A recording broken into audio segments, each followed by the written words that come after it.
China GDP day was always going to be the major driver of Asian markets today. We did see a reasonable print coming out of the US despite the movements in IBM, but it was always going to be about what came out of Beijing today, and it was a really interesting read, and trading post the result was also very interesting indeed.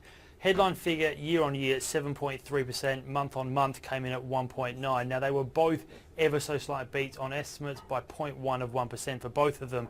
But in saying that, that 7.3% is the lowest read in 5 years. Haven't seen a print like that since Q1 2009.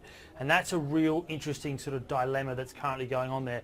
What was also possibly underneath that may have drowned it out was that industrial production was really strong. Came in at 8%, estimates had been for 7.5, and August had actually seen it at 6.9, and that was a real concern. So some of the stimulus we have seen over the last month and a half, obviously where we expected to go into industrial production, is working. But again, the issue around that GDP print was always going to be property, and it is slowing, and it is slowing at a rate that we probably weren't expecting. It is certainly quickening. We haven't seen any retail sales picking up the slack, nor do we see fixed asset investment picking up the slack. So that is a very interesting read indeed, and despite all of that, you would therefore have an opportunity to either make a bet that more stimulus would come from Beijing, or that the good print would probably see us on the upside, either or. Both of them actually saw the Asian markets turning negative. We didn't get a real kick out of it, and the ASX looks like breaking out of a 5-day uptrend.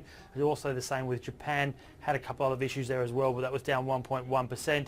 And then into China itself, it was also negative. So what do we learn out of it? Well, probably the fact that they are probably trending about what they expect. It is a little bit below trend growth, but in saying that, it is well and truly on or around about 7.5%, and that will be continuing to be the current case. Therefore, you may not actually expect to get any stimulus out of it, and that's probably why you've seen the trading the way it has been.